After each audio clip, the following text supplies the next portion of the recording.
Okay, so one of the things I wanted to cover before we get on to our cut here is the laser alignment setup that I built.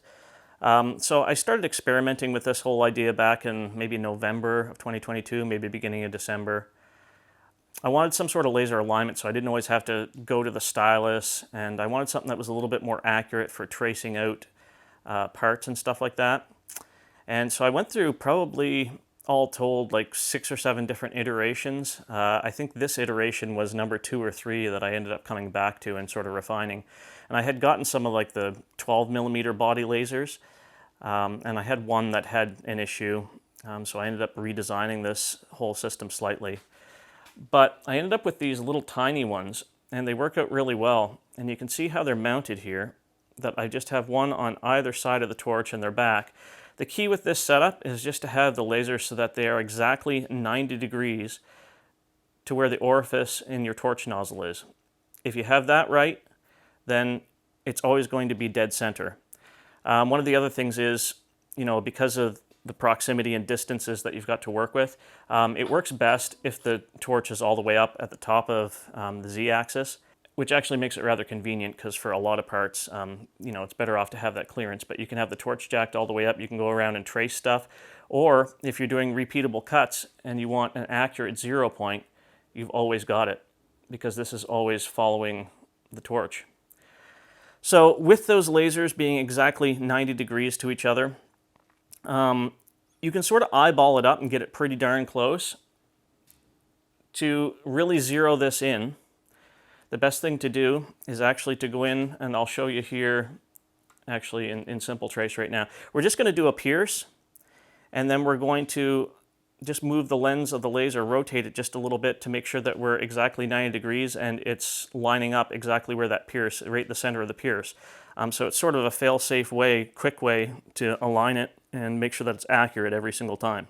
So basically what I do is I pick my spot out on my steel. We're going to zero that out. We're going to go into Simple Trace.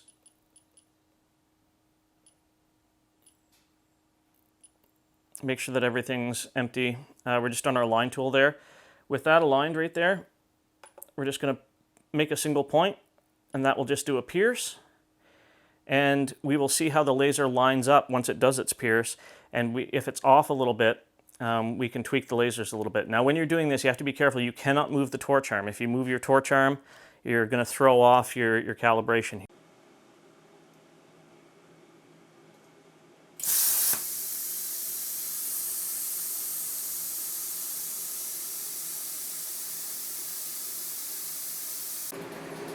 Okay, so I can see that I'm a little bit off, so I just need to adjust this one laser here.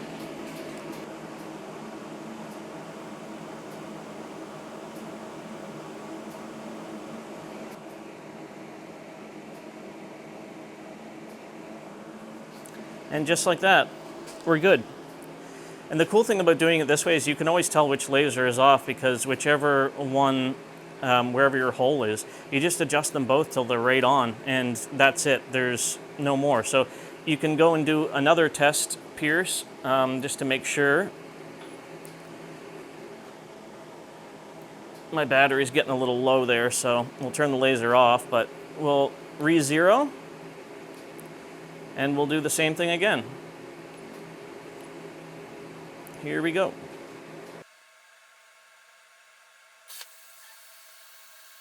So we'll raise it up all the way.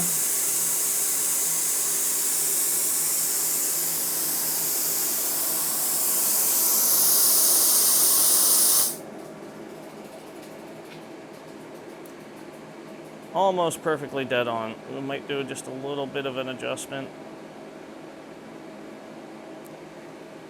And from both angles, boom, that's perfect. We're right there. So I would have confidence now that that's set up where it should be, but that's basically it. Okay, so I've got some 14 gauge steel set up here with the ArcDroid. And this is the file that I'm going to be cutting here this evening.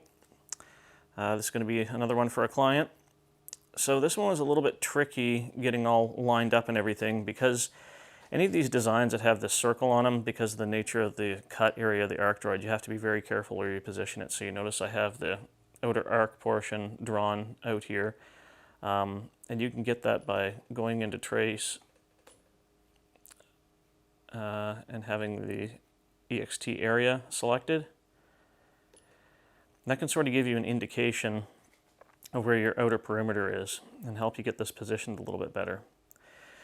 So one of the things that I have to check when I set a file up like this, especially where we have some portions here that are going to be out fairly far towards where the cut area is, I have to pay attention to where my pierces are, because if you've been using the ArcDroid for a while, you will know that if I come out here and I simulate the torch going down as if it's going to probe, I'll go up first and then back down. We get to a part where it's above the steel, probably a good 5 millimeters or so. So if you had a pierce that was out near this outer range, your torch would be cutting way up in the air. You'd probably have a failed cut. So luckily for me, the way that all of these pierces are organized, like there's one there, it'll go down and it'll probe properly. Now what you can do, say you had a piece and the pierces needed to be out further, like towards the edge of where your cut range is. If you look inside on the back of the sled here,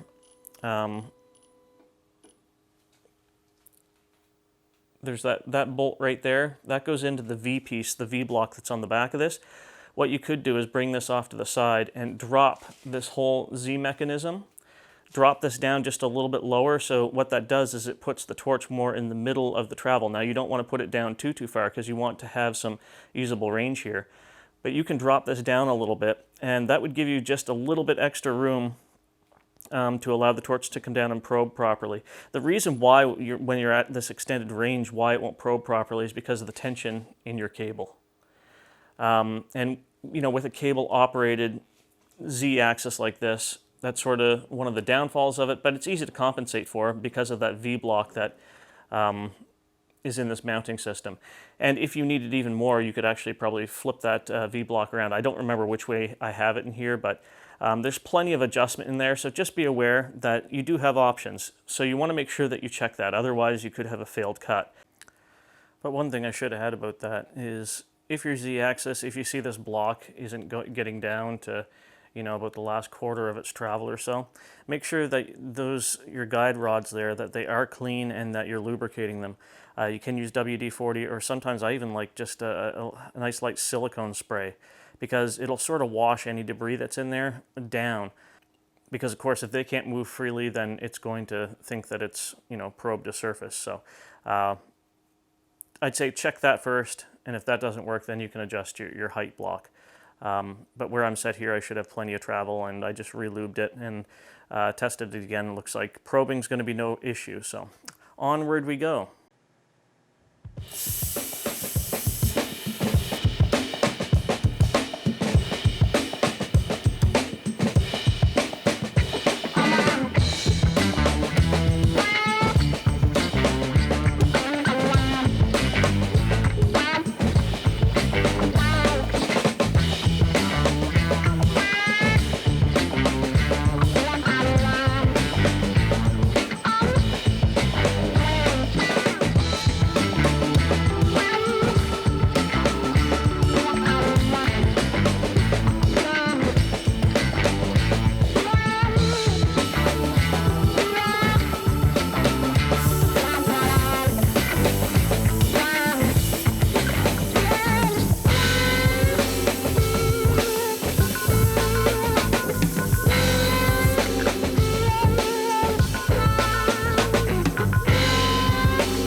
Okay, so I had a couple tip-ups there.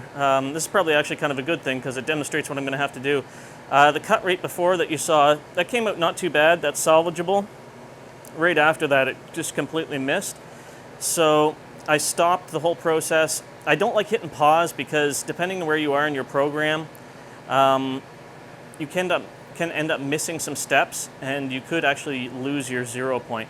So what I'm going to do now is I'm going to turn the torch off. I'm going to rerun that program. It's going to do all of its things up to that point.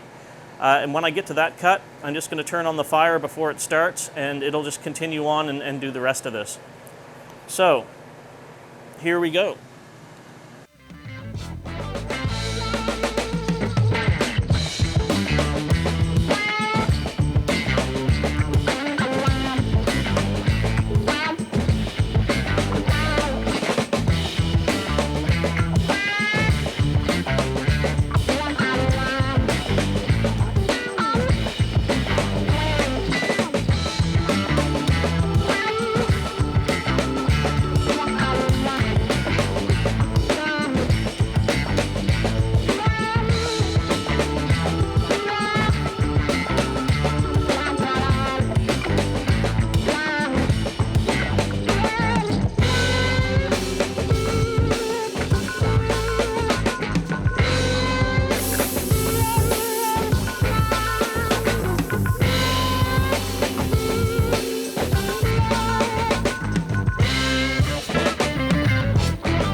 So this right here, that was the part that cut from a too high a height. It missed that probe.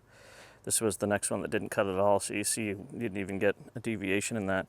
And this was the hole, the one hole that it didn't probe really well, and it's kind of cut from a little bit too high. But you see, after we clear it out, it's still pretty much rounded, just slightly oval, but not enough to make a difference. I could always run a drill bit through that if I needed to, but overall, I'd say that came out pretty good for those couple little hiccups that we had. So she's all cleaned up now, ready for some paint. Here's something else for you. If you're in Canada and you've got a Princess Auto near you, or you order stuff from them, grab a couple of these ceramic flap discs, the ProPoint ones that they came out with. I have been using this same disc for what feels like forever. They work great. These are some of the best value flap discs that I have found. I think they were like $8.99 a piece or something like that when I bought them. I might have gotten them on sale actually, even for like $5.99 or something. These things last and they cut really, really well. So I highly recommend checking these out if you can. Okay, so here we go. Finished piece. All painted up in semi-gloss black. And I think it came out great. Yeah, it's pretty good even when you have a tip up like that causes a problem to still come out with this result. Luckily, the material didn't drag, so we could just continue on in the cut. So anyway, this is another piece done, and onward we go.